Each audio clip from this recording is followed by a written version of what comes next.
C'est parti pour les baskets AAA.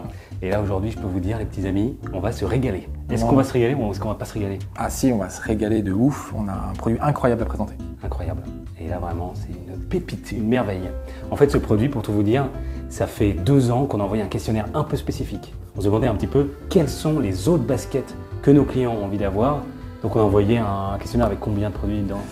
Je ne sais plus exactement, il y en avait pas mal, un peu toutes les typologies de baskets possibles qu'on pouvait faire sur le marché. Et il y en a une qui est sortie un peu du lot et elle est là devant nous ce matin. Paf! On peut vous dire que c'était un max de travail parce qu'en fait pour vous c'était énormément de prototypes, des recherches d'usine, on va parler de tout ça.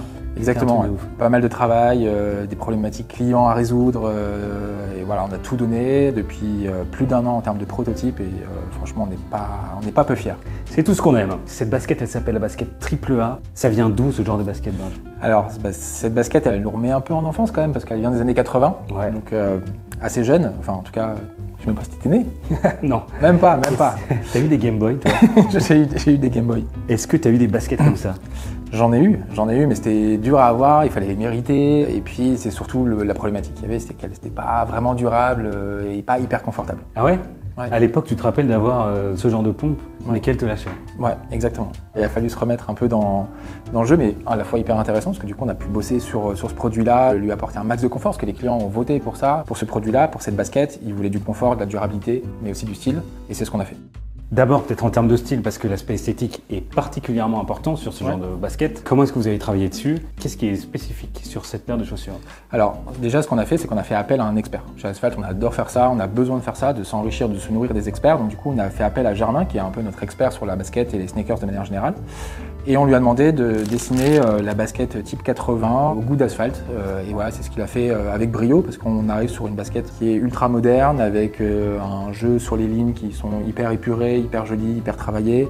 C'est à la fois effectivement une chaussure qui a beaucoup de caractère, et à la fois, à contrario de ce qu'on voit généralement sur le marché, il n'y a pas un énorme logo dessus.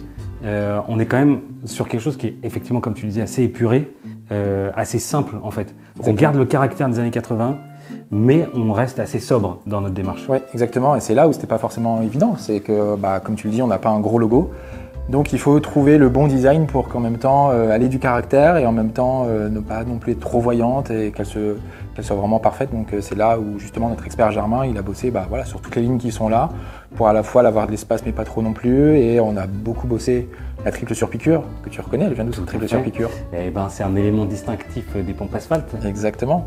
Voilà, on a bossé sur les épaisseurs de fil, la taille des trous sur la basket, la disposition des trous, voilà, la surpiqûre qui est plutôt à 3 mm, histoire d'avoir un petit bord soulevé comme ça, pour le coup qui fait très vintage. Il y a évidemment quelque chose qu'on ne peut pas manquer en regardant cette chaussure, c'est cette étiquette incroyable qui rappelle effectivement les années 80, qui est en tissu.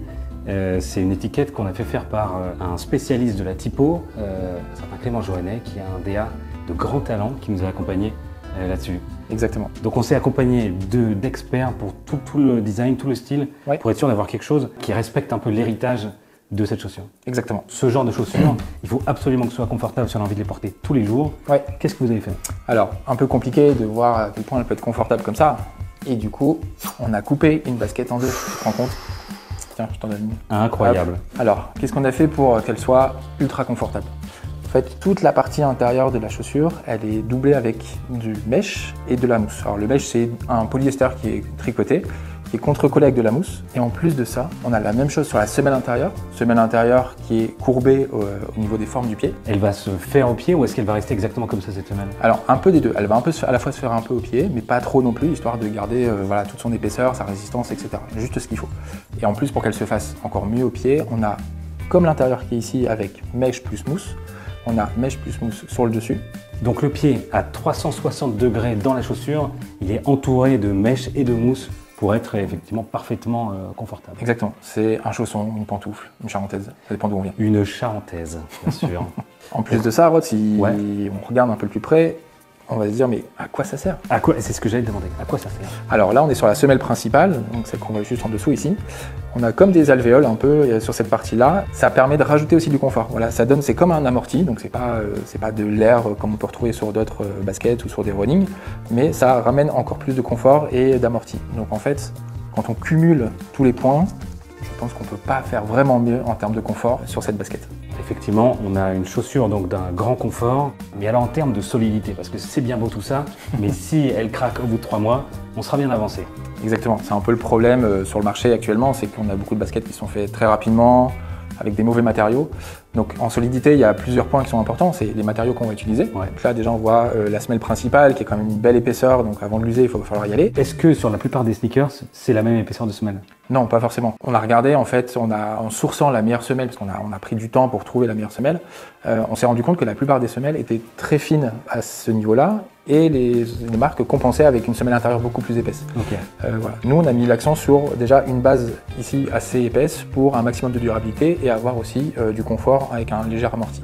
Parce que la semelle intérieure, on peut la changer, on peut en acheter une autre assez facilement. Exactement. Mais la semelle extérieure, une fois que c'est flingué, C'est foutu. c'est poubelle. Exactement. Ok. Ouais. Beaucoup plus simple de changer ça, mais avant de la changer, il va falloir l'user et je pense que vous pouvez y aller. Ok, très clair. Qu'est-ce qu'il y a d'autre comme matériau? On a le cuir principal qui est un cuir lisse qui vient d'Italie, de chez Poletto. Et pendant 2-3 mois, on a testé les premiers protos, donc on avait 3 cuirs différents. Et au bout de 3 mois, on s'est posé pour voir un peu la gueule qu'elles avaient ces baskets, après 3 mois de port. Et ce qui se passe, c'est qu'il y en a un qui est sorti du lot, il y a un cuir qui est sorti du lot, qui est celui de Poletto, d'Italie. On dit Poletto? Si, Poletto. Poletto, napolitani. Si. Si. Grazie. Et donc ce cuir... C'est tout ce qu'on sait dire en italien. Est-ce que tu sais dire autre chose en italien? Ciao bello. J'espère que les Italiens qui regardent cette vidéo vont apprécier. Voilà. Pour avoir une chaussure qui soit durable, il faut avoir des matériaux durables et un cuir durable. Donc celui-ci, il a fait largement ses preuves. Là, il en est à quasiment 1 an de test. Franchement, il ne bouge pas. Il se patine juste ce qu'il faut pour renforcer le côté basket années 80. Et en fait, ça, c'est cool. Donc, une bonne semelle, un bon cuir, le cuir lisse, donc il vient de Poletto en Italie, et le cuir extérieur. Alors, le cuir sur cette version-là, qui est en velours, vient également d'Italie, de chez Mastrotto. Et pour le coup, lui, on le connaît plus qu'un peu parce que ça fait 10 versions des sneakers solides qu'on fait avec.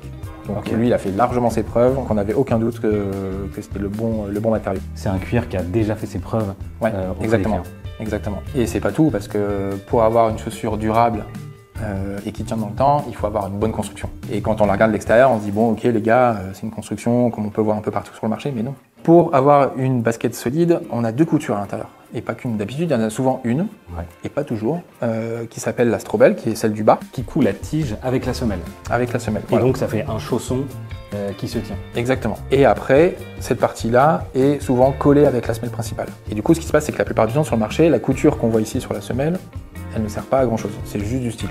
C'est décoratif en fait. C'est décoratif, tout à fait. Là, pour le coup, on la voit aussi à l'intérieur. Pourquoi? Parce qu'elle n'est pas juste décorative, c'est une couture qui se rapproche un peu d'un montage Goodyear qu'on peut retrouver sur des boots, parce que en fait, elle va prendre toutes les parties ensemble.